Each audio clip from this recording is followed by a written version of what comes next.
Greetings, ladies and gentlemen. Today is December 1st. Ryan Helsley, you are an Oiler, plus more. Let's talk about it.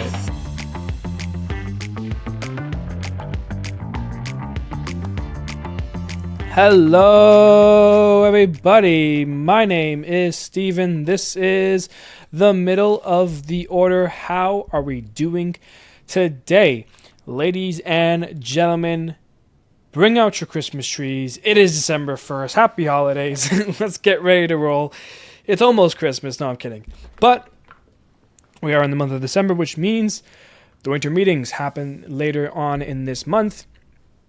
And as we continue through the off-season, plenty, and yes, I mean plenty, of players remain unsigned. So sooner or later, the stove will get hot. Things will get crazier.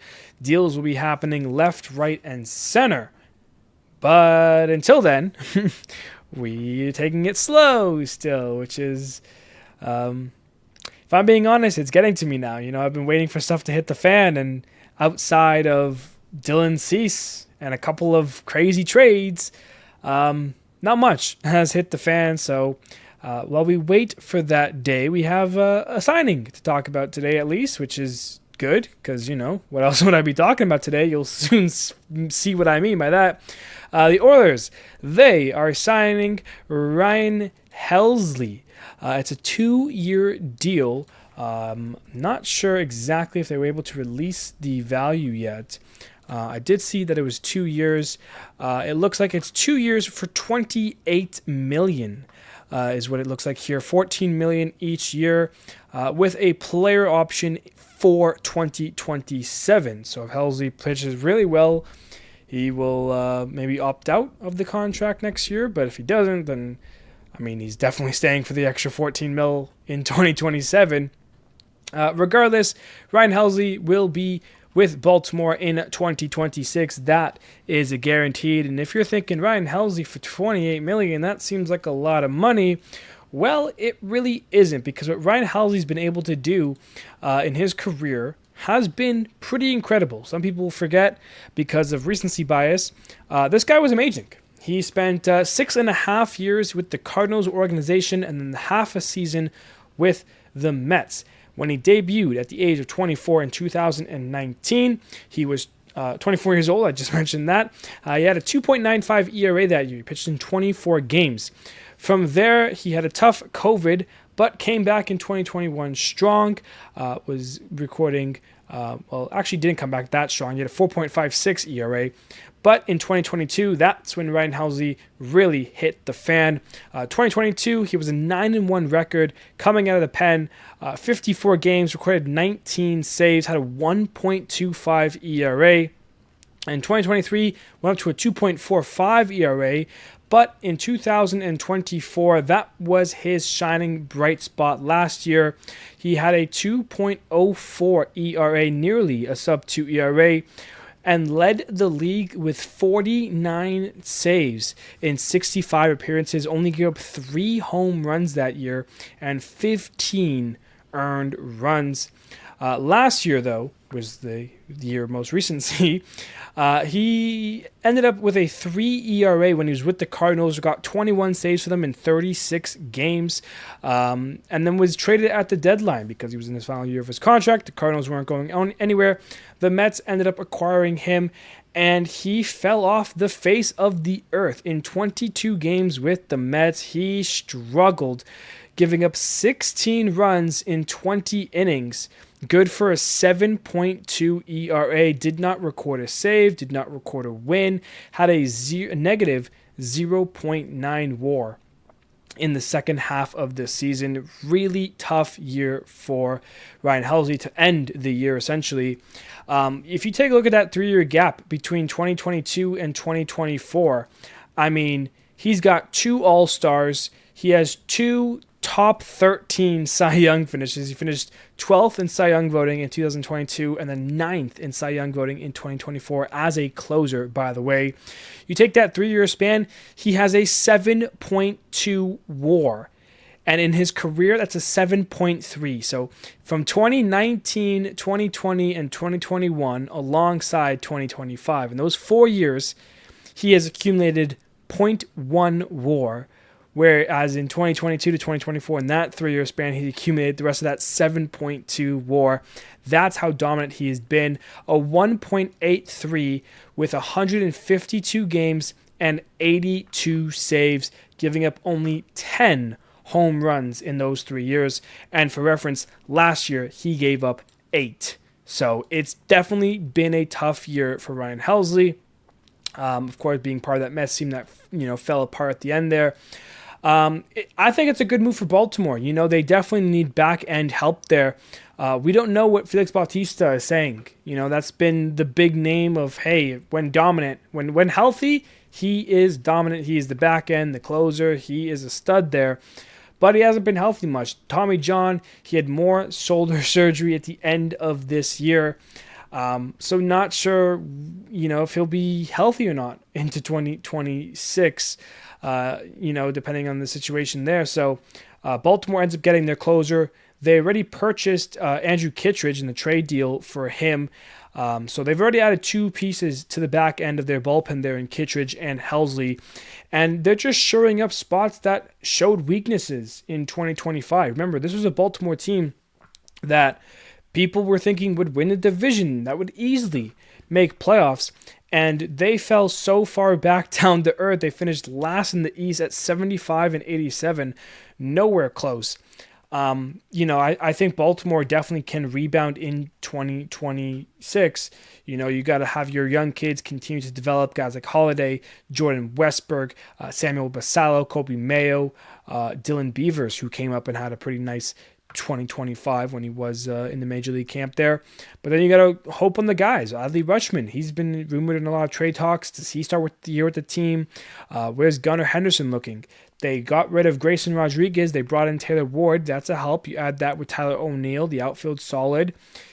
Trevor Rogers, is he going to have the season that he had in the second half? Because if so, that's your ace for Baltimore. Kyle Bradish will be healthy. Dean Creamer will be healthy. Tyler Wells should be healthy. So, there's starting to be a formula here. The bullpen blowing games late, that was an issue for Baltimore. They now signed Ryan Helsley, who, yes, coming off a tougher year than he's normally had in the last couple of years. But, we've seen him be that dominant arm. Can he do that now in the AL East? He's going up against teams like the Yankees and the Red Sox and the Blue Jays. How will that affect when Baltimore's in late game situations and they need him to close up the game? Can he handle going up against Judge and Vladdy and a guy like Roman Anthony? So, that's the questions there. Is Helsley and Kittredge enough to save Baltimore? I don't think so. I think you got to continue to add. I mean, Yennier Cano was the guy for Baltimore, and he had a 5.12 ERA last year. There's no one else besides maybe like a Keegan Aiken, a Cade Stroud, that I trust really in Baltimore's back end there. But then again, bullpen situations are always going to be tough. Overall, 2 years, 28 mil, a lot of money, but he is a reliable bullpen piece.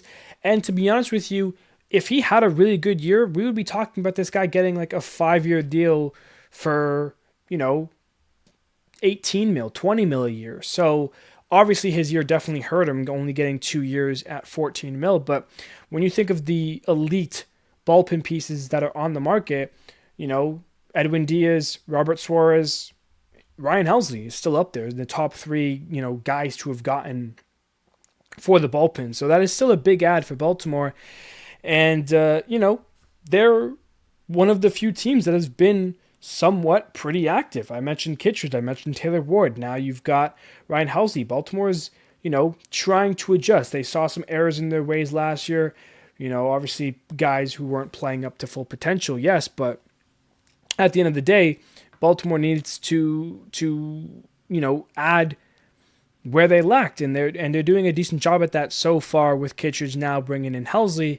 And I think Helsley will have a bounce back season. I really don't think, turning 30 is going to end Ryan Helsley's career. I think he's going to come back and be, that guy again. Is he to go out and lead the league in saves and have 49 saves and have a 2.04 ERA or something like that? I don't know. I think 2024 is definitely going to be one of those bright spots of his career, probably the best season of his career.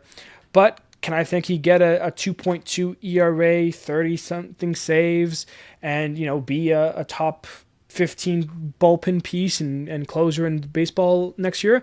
Yeah, that's definitely on the table for a guy like Helsley. So keep an eye on him. It's going to be exciting to see him in orange, a different shade of orange, I guess, because he was with the Mets toward the end of that year. And, maybe it was just the Mets fluke. The Mets were in a really bad state, and you put him in that situation where, he was hoping to help them turn them around, but ended up not helping them much and continuing to fall down that path when he was playing the Phillies and the Braves and the Marlins. But Mets, that's how their season ended, with the backs of a really poor 7.2 ERA from Helsley. But definitely expect a good bounce back. Ryan Helsley in Baltimore. Good move, and the only move that we get to talk about in today's episode. And you could essentially call the episode over, but we're not going to do that. I've gone around to try to get this episode something special here. I've asked some friends and family to get me some questions, some things they wanted me to talk about. So we'll be doing that going forward here. So one of the things that we have here are the teams that will take the biggest step forward and the biggest step back. So we're going to do this one at a time here. We're going to start with the step forward.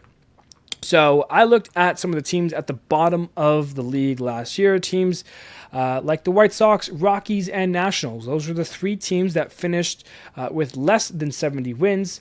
And I thought, which one of these three teams could take the biggest step forward? And to be honest with you, none of them. I really don't think anything going to be taking a step forward. Maybe some of them do, but the biggest step forward, I don't think it belongs to any of these three teams. So I kept going up the standings to find a team that I thought could take that big step. And Baltimore was one of those teams that did cross my mind. Obviously, high expectations last year, failed to meet on those. But again, they have a similar team. They have those similar young kids. You just need to get through the growing pains of, dealing with a player who's in their first, second, third season in the big league. After Baltimore, I took a shot, went to Miami, and I thought, could the Finns pull it off? But I like the Braves for a comeback. I think the Phillies aren't going anywhere. And with the Mets, with Soto still, they won't be going anywhere. I think it would be hard for the Finns to, turn it around as much as they would. So I ended up landing with the not Oakland Athletics. The Athletics here is a team that I think will be taking the biggest step forward as of now, as of December, into 2026. Now, this A's team finished 76 and 86. So, definitely room for improvement as a whole. 5 games under 500, essentially. If you had 5 of those losses become wins, they end up at 81 and 81. And to be honest with you, I think they will finish over 500 this season. I really do. I like the A's. I really do. I think the Astros and Rangers, with some of the players they've lost in free agency, I think both those teams will take steps back. I think Seattle is definitely in the position to go back-to-back to win a division. But with the Astros losing out in some games, the Rangers losing out in some games, I don't think Grayson Rodriguez is saving the Angels season. I think the A's are built for a really strong year. I mean, the A's, at the beginning of this season, they looked to be one of those surprise, sneaky good teams. They had a week or two when they were in playoff contention back in April. Then they went on 2 major losing streaks, and from there their season was lost. But they played well down the stretch. They played well in July. They played well in August. They played well in September. And you got to think, this is an A's team that offensively, in my mind, has a top 10 lineup in baseball, maybe even top 5. That's how much I like this A's team. I love Nick Kurtz. I love Shea Langoliers. I love Soderstrom, Brent Rooker, Jacob Wilson, Lawrence Butler. Don't get me started on Lawrence Butler. I really think he's going to step into his own this year. Nick Kurtz finished first in Rookie of the Year voting. Jacob Wilson finished second. Brent Rooker has overseen this A's team. I think Langoliers is a great catcher to have on, when you think of all Major League catchers, Langoliers gets the job done. He had plenty of power in this lineup. For me, the big thing is the bullpen and the pitching in general. They obviously traded away Mason Miller. They have Leody Tavares, who is now, or not Leody Tavares, sorry, that's, whoa, what a name. Leo DeVries, who they ended up getting for Mason Miller. I mean, is he going to be coming up this year? I don't think so, but maybe he's close. Like, I don't know. But for me, I think the big thing is pitching. They got to make their improvements pitching. And if they can, there's no reason the A's can't get above 500, if not even make playoffs. Like, I'm very high on this lineup. I think this lineup can mash. They can go out and score 5+ runs on any given day. It's, can their pitching limit the opposing team to 5+ runs? That's what's going to change the A's in 2026. And I know it's hard to say right now because the pitching staff is Luis Severino and Jeffrey Springs and Luis Morales, and nothing there is striking confidence in me, but the lineup is very, very exciting. I'd be very curious to see what this team can do if they can get, 2 or 3 pitchers. There are guys in the market that I think the A's can go out and get. And obviously it's tough, who wants to come play at a AAA ballpark. I understand. Even if the A's were going to spend money, they're not going to land a Framber. They're not going to land a Zach Gallen. At least I don't see that happening. Maybe they shock the baseball world. But, as they get closer and closer to the official move to Las Vegas, I mean, this A's offense really can go out and put on a show. And I think they will, be one of those surprising teams and definitely take the biggest step forward into 2026. Moving on, that leads us to the team that will take the biggest step back. And I got to be honest with you. I looked at the teams that finished with a 90+ wins last year. This included the Brewers, Phillies, Yankees, Blue Jays, Dodgers, Cubs, Padres, and Mariners. Those were the 8 teams that finished with 90+ wins. And out of all those teams, I thought, who is going to take this biggest step back? Who's not going to make playoffs that made playoffs this year? And the team that I landed on, unfortunately, because I do like this team a lot, is the San Diego Padres. And they finished 90-72. The problem I have with the Padres as of December 1st, they had Dylan Cease. He is now a member of the Toronto Blue Jays. Ryan O'Hearn is a free agent. Robert Suarez, a free agent. Luis Arias, a free agent. Michael King, a free agent. There are other guys, but those are the obviously most notable names.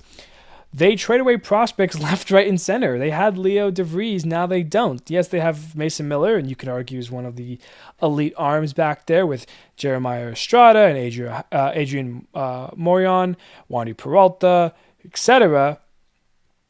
They have Fernando Tatis Jr. and Jackson Merrill and Manny Machado and Xander Bogaerts and Jake Cronenworth. They have a great team. The pitching, I'm just worried about the starting pitching. You lose Dylan Cease. Yu Darvish is down with an injury. Joe Musgrove coming back. Who knows what that's going to look like? Nick Pivetta is your ace. Nick Pivetta is a great pitcher.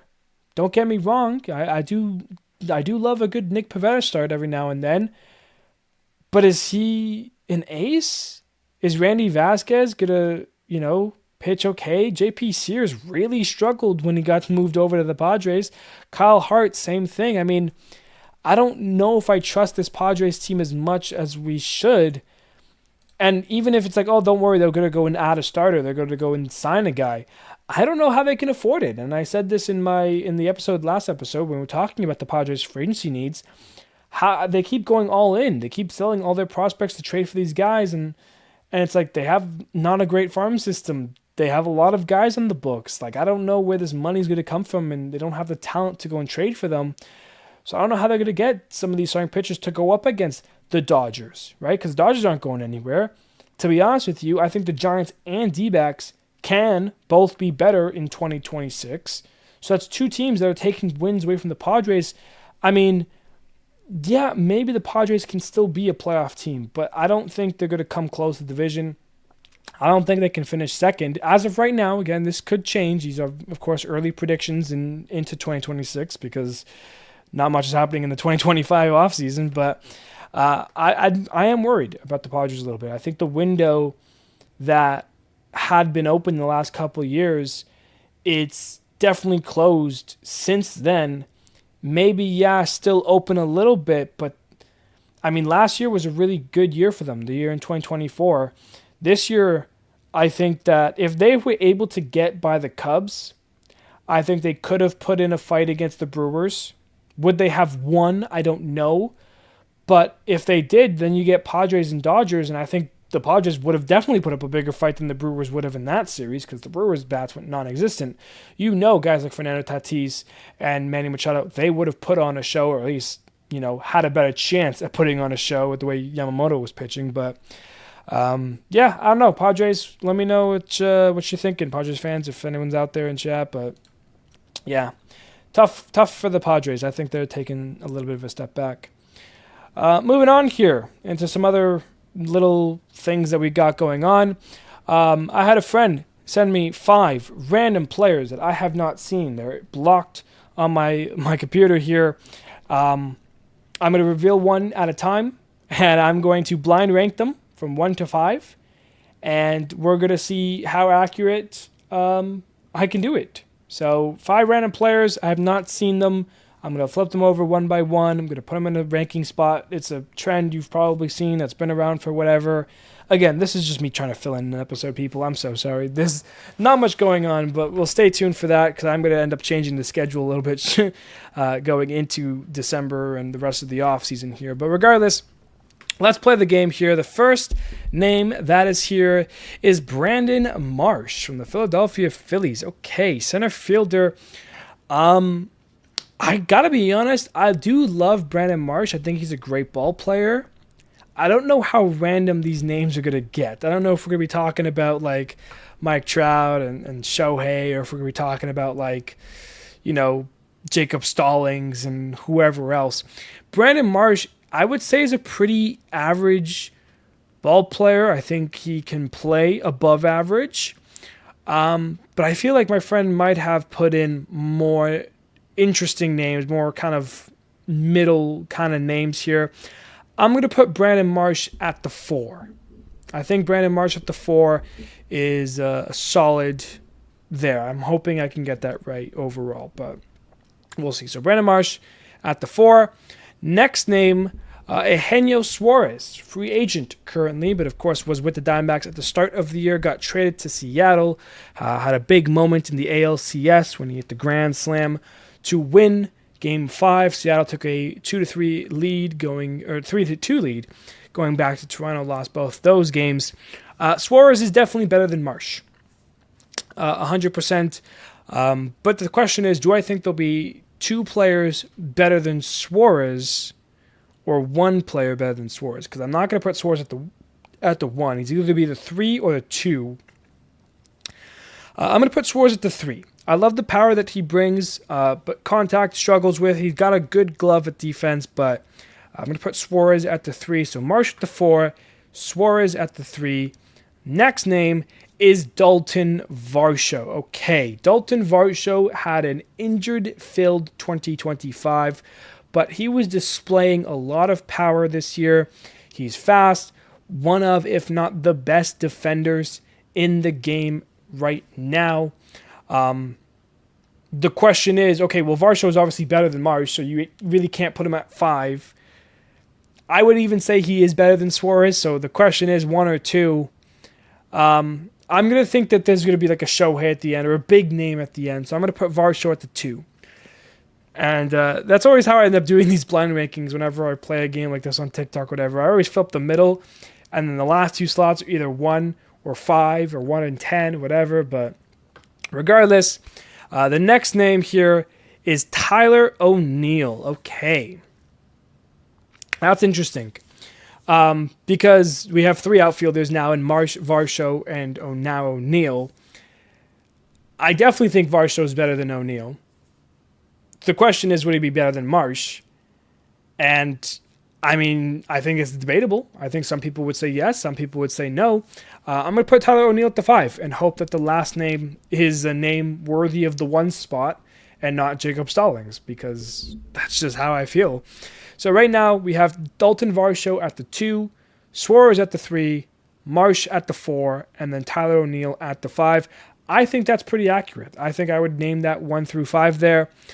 Last name on the list, guaranteed to be number 1. This is the best player of these 5 players, and that name is Ha-Sung Kim. Ha-Sung Kim, formerly of the Braves, formerly of the Rays and Padres as well.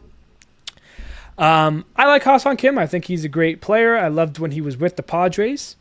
Obviously did not play much in 2025, but I think he's going to land not a big contract, but he's going to get a decent amount of money entering. He's currently a free agent, so we'll see where he ends up landing. Would I put him at the 1? No. But he is at the 1. So in the final rankings, we have Ha-Sung Kim 1, Dalton Varsho 2, Eugenio Suarez 3, Brandon Marsh 4, and Tyler O'Neill 5. I love my list. I think it's very good. The only thing I would change is Ha-Sung Kim. I would take him out of the 1. I'd probably put him 4. I'd put him ahead of Tyler O'Neill. I liked Ha-Sung Kim more than Tyler O'Neill, I got to say, over the longevity of a 2026 season. I'd move Varsho up to 1, Suarez up to 2, and then Marsh up to 3, Ha-Sung Kim 4, Tyler O'Neill 5. Overall, though, pretty happy. Not going to complain about that. So that's fun. That's something else we got to do. Last thing that we're doing today, because, that's the kind of episode we've been on. I want to make a dream rotation. And I want to do it with a challenge of putting it only with players who are 25 and younger. So I looked at all the baseball players across the league, and by all, I mean like 10 guys, because I kind of already knew the guys I was going to do for most of them.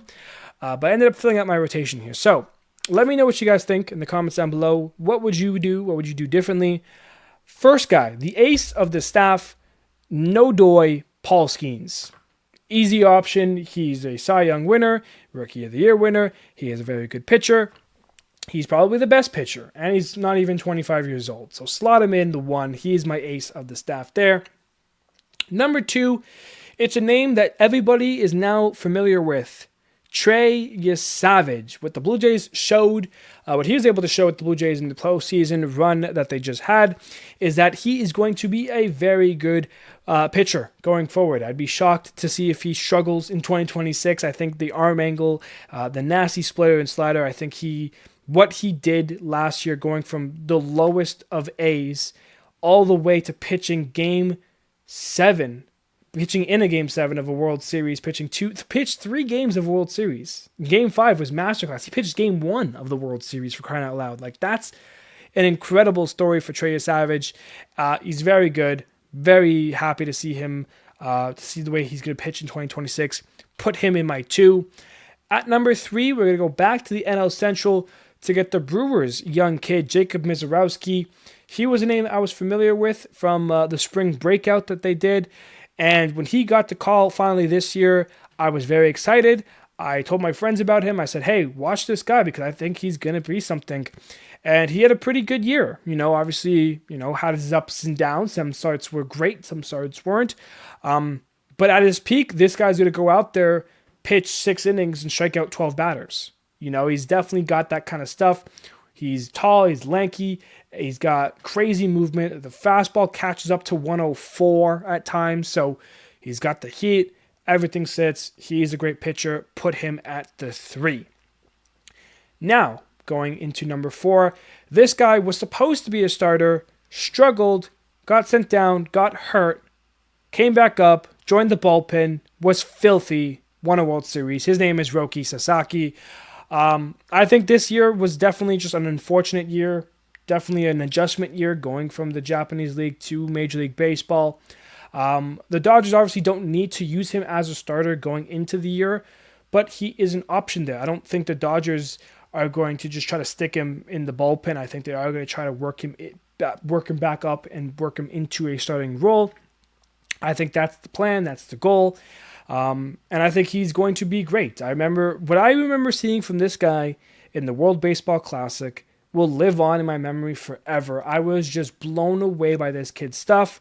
Of course, that was a few years ago. He's now 23 years old. He's now on the Dodgers. And I still think that if I put together a dream rotation, he is in it. His stuff is filthy. He just needs to believe in himself more, get some more confidence, and just, go about there and shove, because I think he definitely can do that. So that brings us to our fifth and final guy. This is going to be the daddy of the staff when you think about it. He's going to be the only guy who's actually 25 years old. So one more year and he's not going to be able to be a part of this rotation. Hunter Green. I still think that he is a great guy. He's definitely got great stuff. When he's healthy and like when he's on it, man, like I would love to see this guy in person. I think this guy's stuff is among the elite. You know, I think he gets unlucky at times.